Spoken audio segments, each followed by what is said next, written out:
Flying low over the Australian countryside, this is Shanghai Lil, making an excellent portrait of the famous Douglas Dakota. In 1988, Shanghai Lil was completely restored by its owners Australian Airlines to the livery that the plane wore when it first flew for them in 1946. But she got the name Shanghai Lil in a different livery. Many post-war airlines around the world relied almost entirely on these planes, known as the DC-3, with the DC standing for Douglas Commercial. The majority, like Shanghai Lil, herself built in 1942, were actually civil-converted, redecorated C-47s, a military aircraft, with the C standing for cargo. Nearly 11,000 of these excellent twin-engined planes were built, and most of the production line was committed to the military. For when they were built, America was at war.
There are a few Dakotas that were built originally as commercial passenger planes, for that was what the plane was designed to be.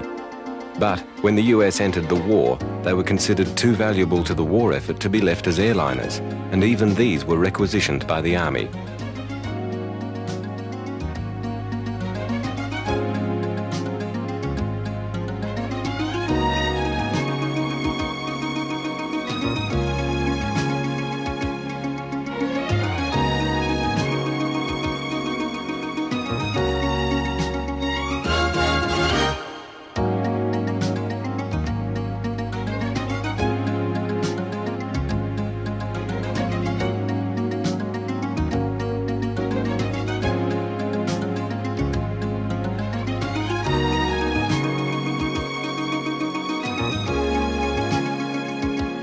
The luxury armchairs and other fittings of the planes were removed, and the airline's livery disappeared beneath coats of olive drab paint.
The development of the plane started in 1932 when Trans World Airlines approached the Douglas Company with specifications for an airliner that would outperform the excellent Boeing passenger plane, the Model 247.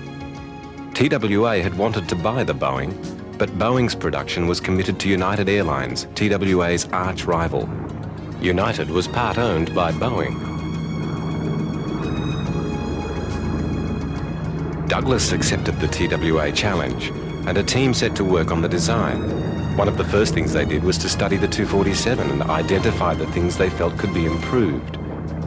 They knew that both Pratt & Whitney and Wright Aeronautical were developing powerful new engines, and confident that one of these motors would be available, they settled on a twin-engine design, although TWA's order was for a tri-motor. Apart from the reliance on the new engines, they basically assembled the design from already developed ideas, like the Northrop aerofoil wing, retractable undercarriage, and wing flaps to extend the surface of the wings at landing, and produced a plane, the DC-1, which is immediately recognizable as a Dakota. In doing so, they far exceeded the original specification to match the Boeing, good though the 247 was. Their plane was faster, quieter, more economical to operate, immensely strong and robust, and carried more passengers.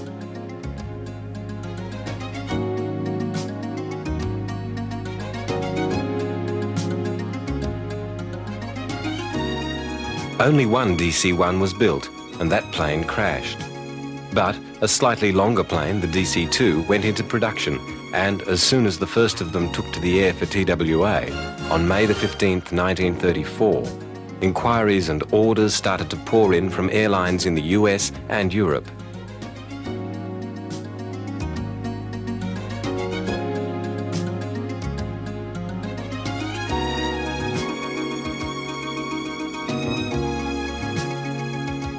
The new plane revolutionized the sophistication and comfort of airline travel, even allowing for the introduction of the first in-flight movies.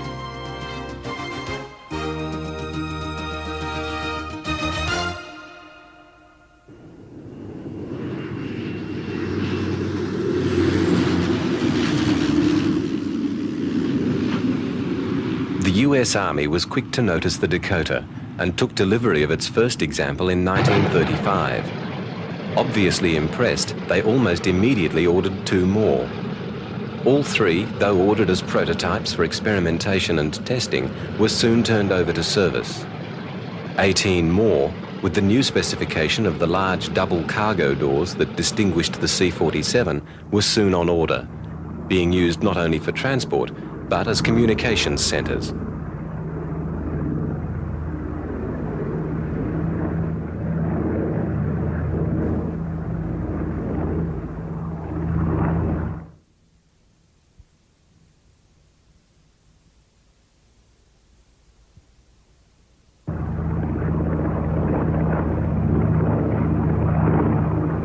Douglas also used the wing design and other common parts as a base to develop their B-18 bomber, to all intents a different plane, but sharing the economy and power of the DC designs.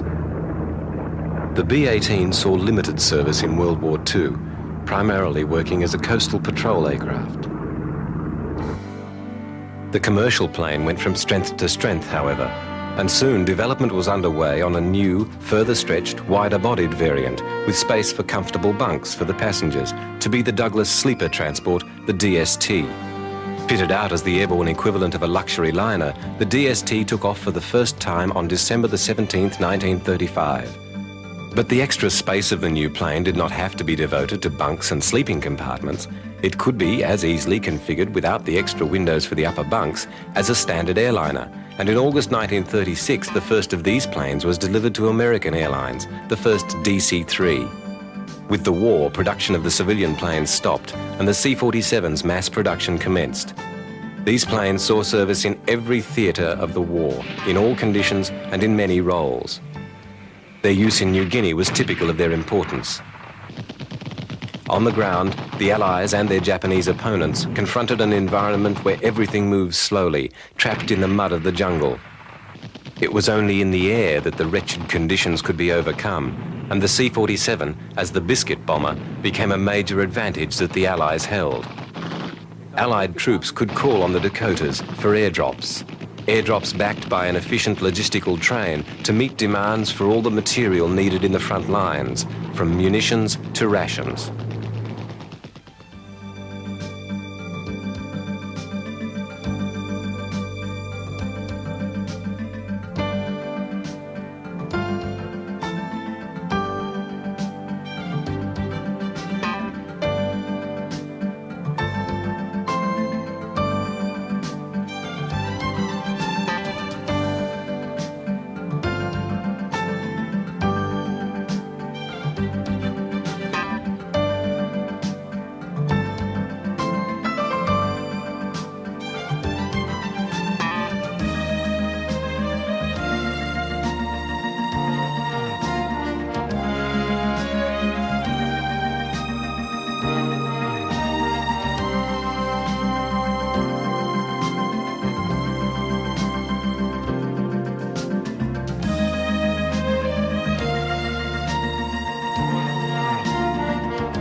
The supplies were carefully packed to withstand being dropped from the air. The humble activity of packing became a life-saving skill.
When orders were received, they would be hurriedly put together for transport to the waiting C-47s, while the pilots were carefully briefed to find the drop field, usually just a small clearing hacked in the jungle and marked with old parachutes from previous drops.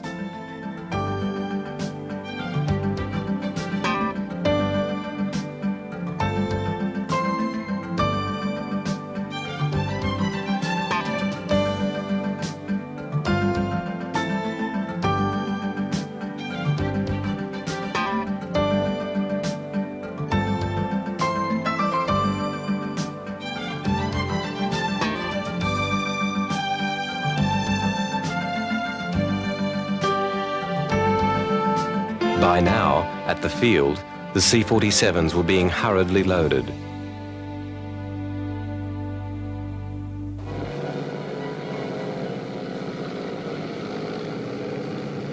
Then the biscuit bombers, escorted by fighters, would set off.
I'm the guy in that P-38. I'm upstairs looking out for trouble.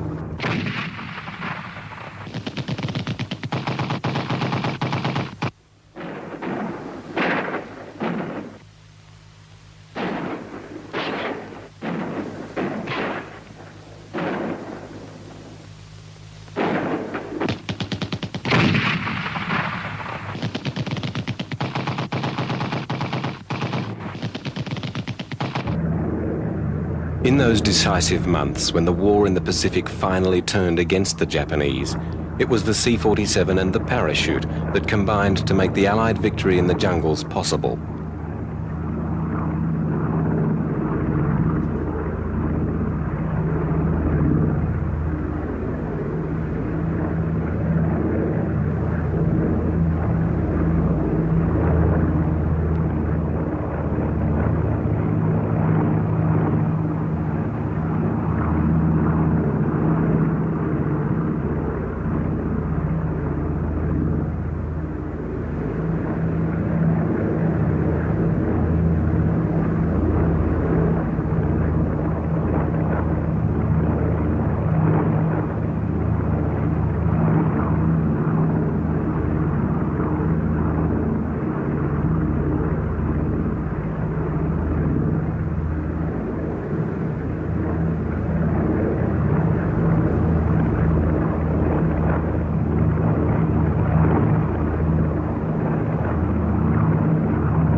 Ground troops had other reasons to be thankful for the C-47's presence, for many a wounded soldier would come to owe his life to the robust Douglas airliner.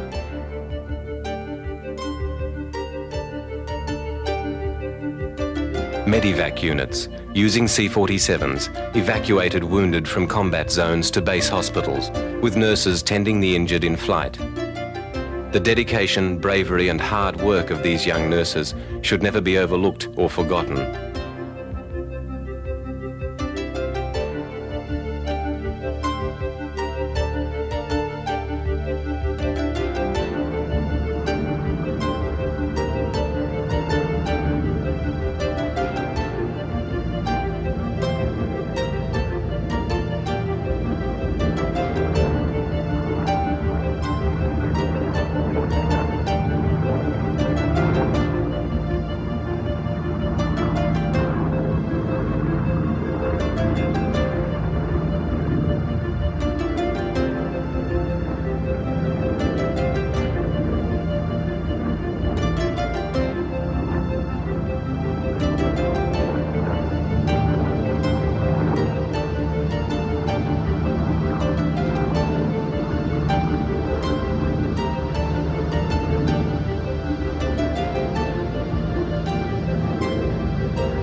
Just the knowledge that these air ambulances existed must have been a major boost for the fighting man's morale.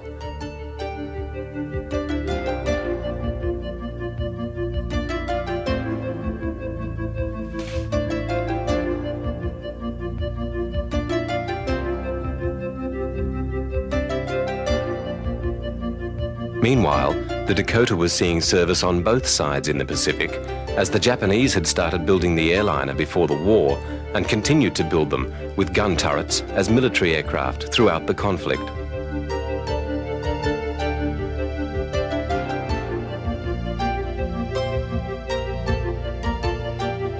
Many more, probably over 2,000, were built in Russia, and together with a further 700 supplied under Lend-Lease, the Soviets used them extensively to move both cargo and troops.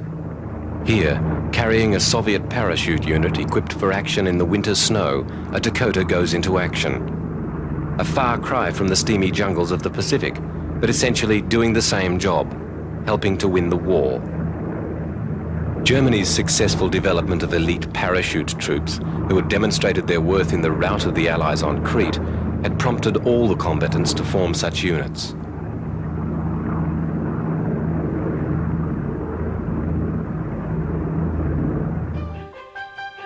These men were hand-picked, specially armed and highly trained.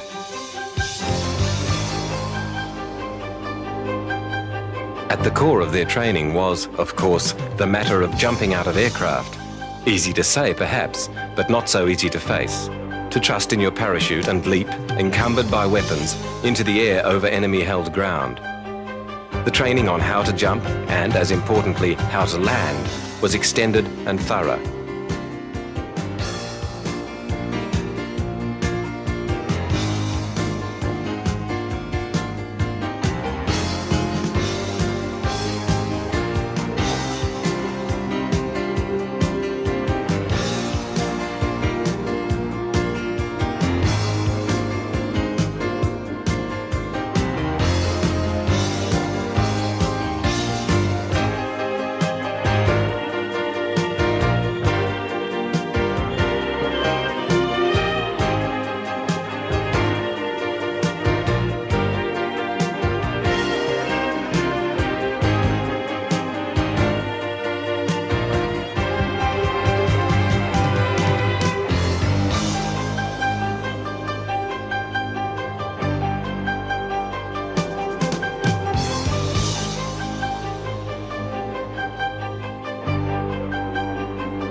The plane they jumped from was, in the main, the C-47, once again filling a need and doing so superbly.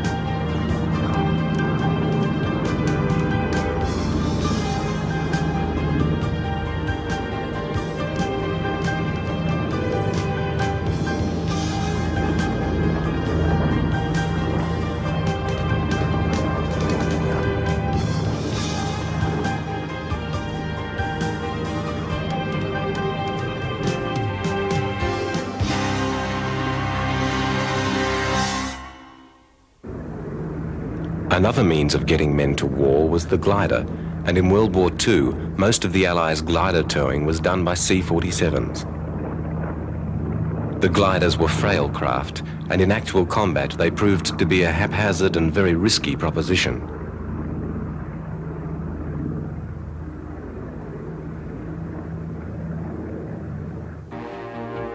The sturdy fuselage of the C-47 was speculatively studied, and consideration was actually given to using them as gliders. But common sense prevailed. The Dakota was far too valuable to be regarded as a disposable item, and the idea was dropped abruptly. Tactical air transport required moving not only men, but machines. The C-47 could carry howitzers and many forms of armour. It could also carry the ubiquitous Willys Jeep.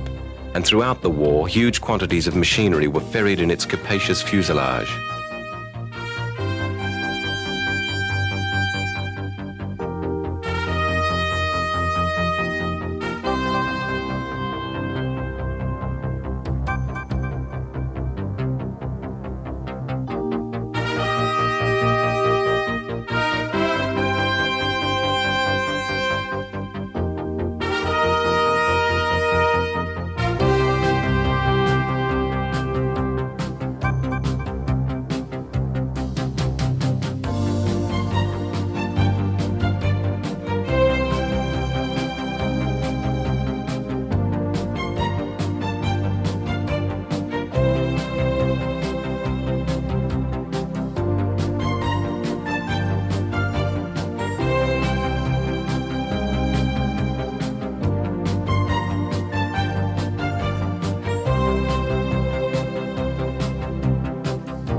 On thousands of occasions, the Dakota proved its worth in many roles as a prime factor in the Allies' ability to wage war.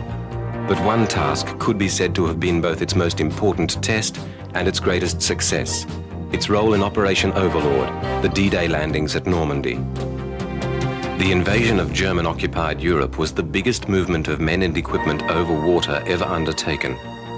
In the part of that movement that used air transport, it was the C-47, predictably efficient, that played the crucial role. With white invasion stripes specially painted on the planes to protect them from being fired at in mistake by Allied anti-aircraft batteries, they set about their three tasks: towing gliders, dropping parachutists, and ferrying supplies to the invasion forces. Over 1,000 C-47s were in action on D-Day and in the tense weeks that followed.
After D-Day, the cost of the use of gliders could be assessed, and it proved much higher than had been anticipated. It had been envisaged that there would be losses of gliders and their cargoes of troops and equipment, but the scale of the losses was staggering. Theoretically, even the gliders themselves were reusable. They were to be collected and recycled for repeated use. Instead, they were more a disposable item, as many of them were well beyond salvaging. More critical was the losses among the pilots, who, sitting at the front of the gliders, suffered disproportionately high casualties. These pilots were trained to almost the same level as their powered aircraft counterparts, and in addition, they had to be capable of operating after landing as fighting soldiers. They were an expensive investment and hard to replace. The third charter of costs was in the gliders' inability to deliver an effective fighting force to the ground ready for immediate battle. Instead, there were unacceptably high casualties, and a large proportion of those soldiers who did arrive intact were dazed and confused, shocked by the violence of their crash landings. In addition, they were confronted by lack of equipment, lost with gliders that had crashed or landed elsewhere. Had the Germans been on hand in force as the gliders landed, the results may have been catastrophic.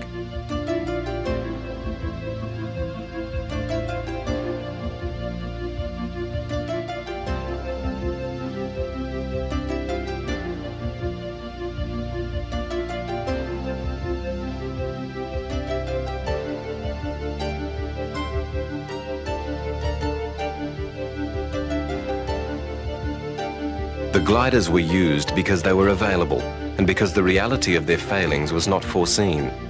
The courage and training of the troops they carried did bring limited success to their operations, but after a similar experience with use of gliders at Arnhem, they were abandoned, and in future other, more reliable means would be devised.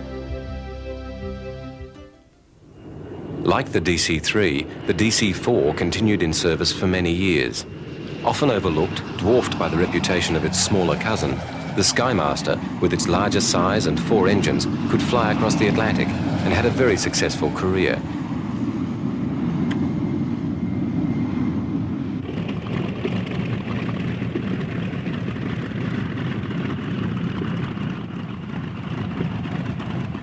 After World War II, the Dakotas could have expected a quieter life, but within a few years they moved on to another conflict, Korea.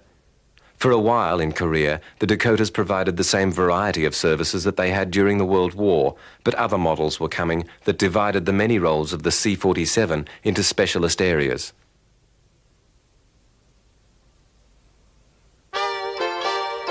Here, Douglas's massive Globemaster is seen catering for armour carrying that its smaller brother could never have attempted.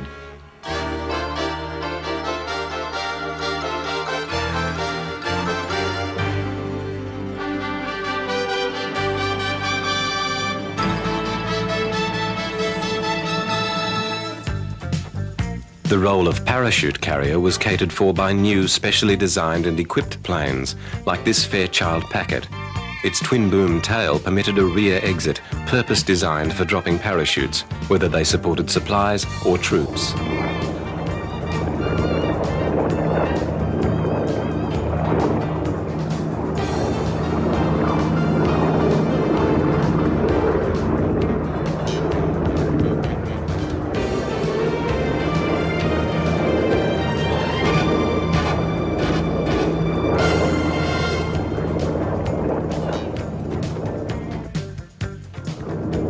The development of the specialist planes continued, and the need for tactical air transport was never higher than during the war in Vietnam. But despite its age and theoretical redundancy, even in Vietnam it was possibly only the C-130 Hercules that filled as many roles as the C-47. The Hercules was, of course, a completely different generation of aircraft, with jet engines powering its propellers.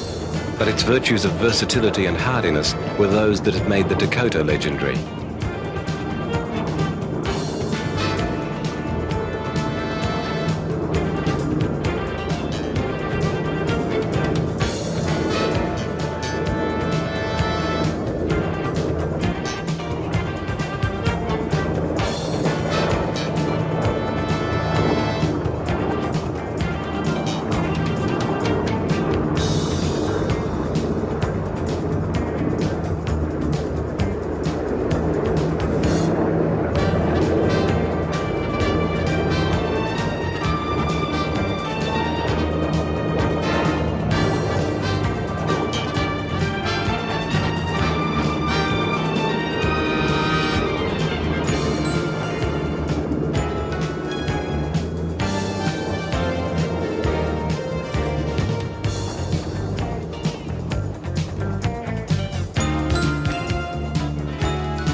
Another of the specialist's developments was the Fairchild Provider, a clever design for the role of assault transport. The plane was, in some ways, designed as a powered glider. If necessary, it could be considered a disposable item.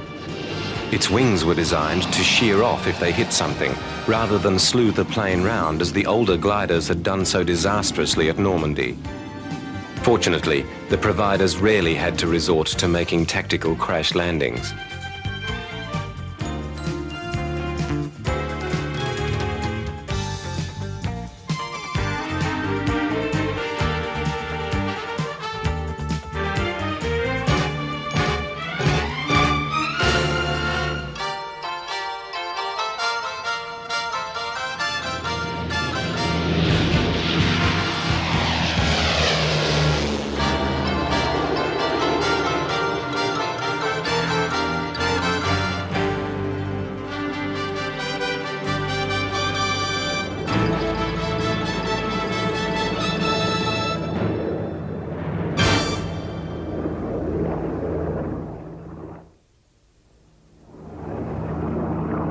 As this procession of specialist aircraft developed, it could be seen that by Vietnam, time may have run out for the C-47.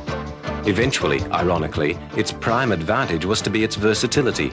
It seemed that there would always be work for them as long as they could fly.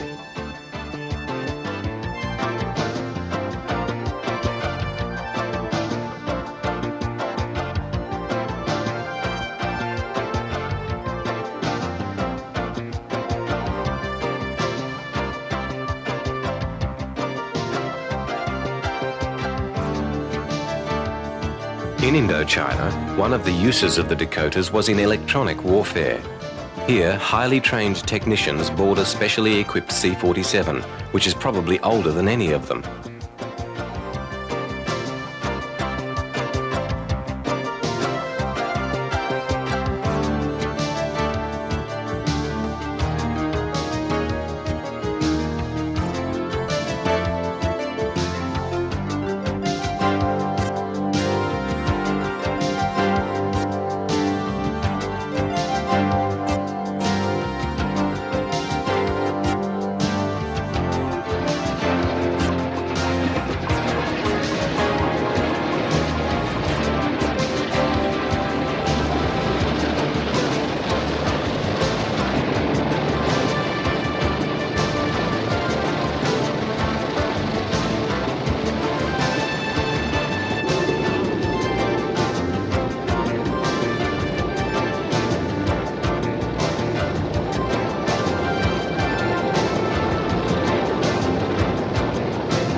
The purpose of these special missions was to establish the coordinates of enemy radio from several different positions.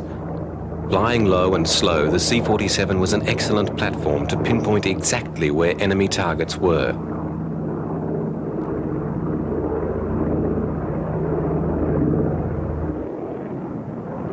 The information would then be transmitted to American bombers, so that the steamy jungle of Southeast Asia was no longer able to provide an impenetrable cover for enemy troop movement.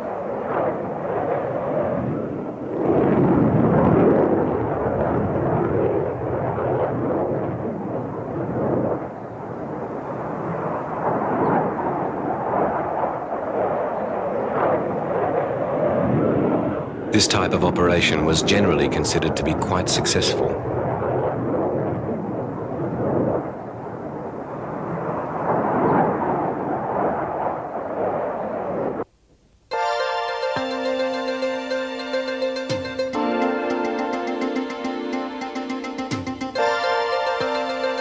Another application for the venerable C-47 in Vietnam was its use in psychological warfare. Trying to win the hearts and minds of Vietnamese villagers who were also constantly under pressure from the Viet Cong was a battle in its own right.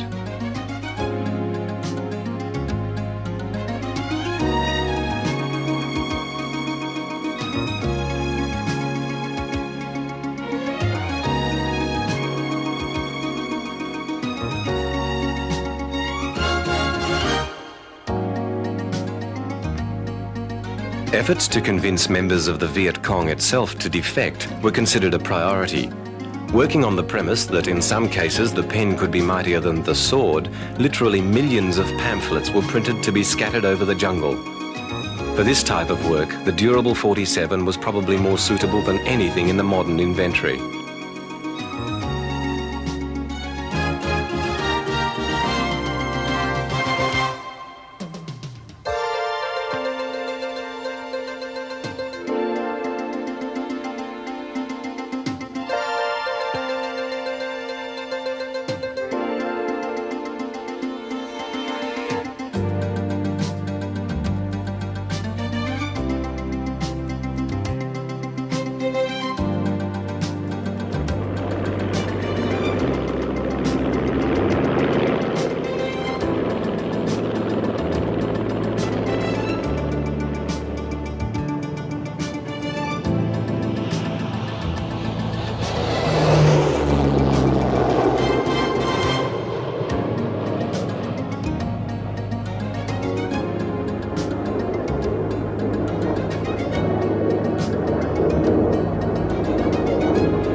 Judging the effects of psychological warfare is difficult, but certainly the practice was considered worth continuing for several years.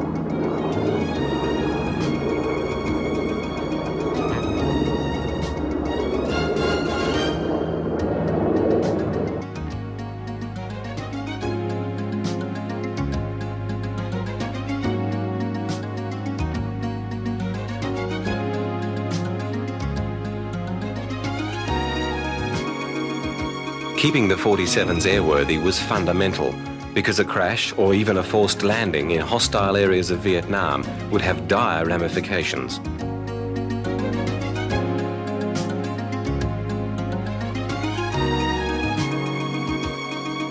Here, high-speed Gatling guns with phenomenal firepower have been mounted in the aircraft as possibly the most warlike manifestation of the sturdy Dakotas, as a gun platform.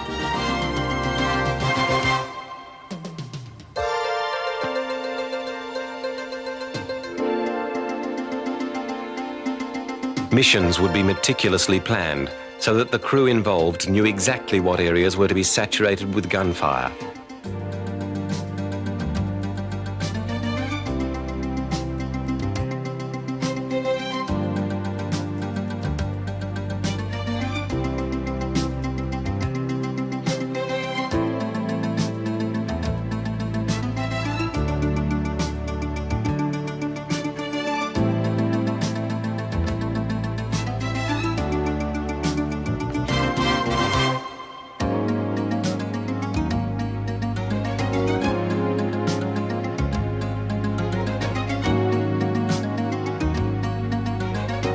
The men took enormous risks, flying at very low levels, often in the dark of night, to utilize what was one of the most novel and effective forms of combating concentrations of enemy troops. In this way, many Vietnamese villages and US garrisons were defended.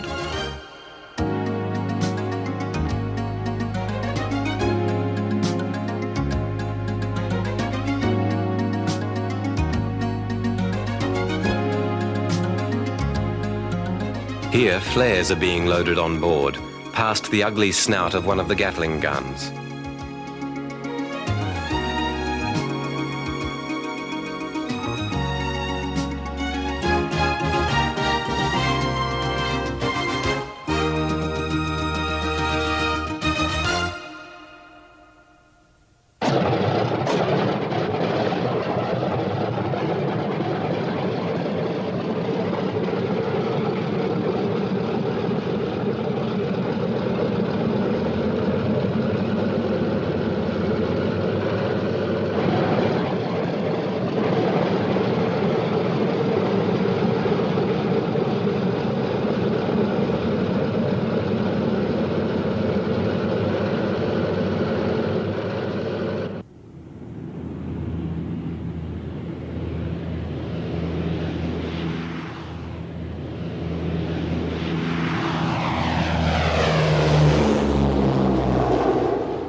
Before every strike, senior American officers would liaise with South Vietnamese officials to advise them of the intention of the mission and to compare the latest intelligence. Flying into the night, the Dakota's crew would be advised of the final go-ahead as they navigated towards the target zone.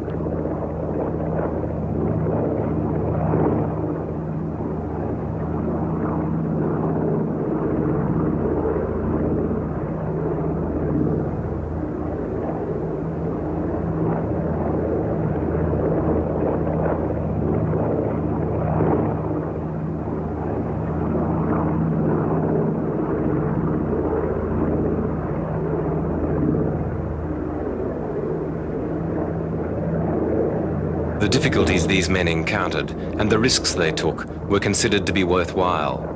The Gatling gun Dakota was one of the few ways that such intense firepower could be moved into an area that may have erupted as a trouble spot over a matter of a few hours.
Now, half a century after its first flight, the Douglas Commercial Model No. 3, conceived for no other reason than to provide TWA a counter to the Boeing aircraft that United flew so many years ago, is still finding useful roles in both civil and military use.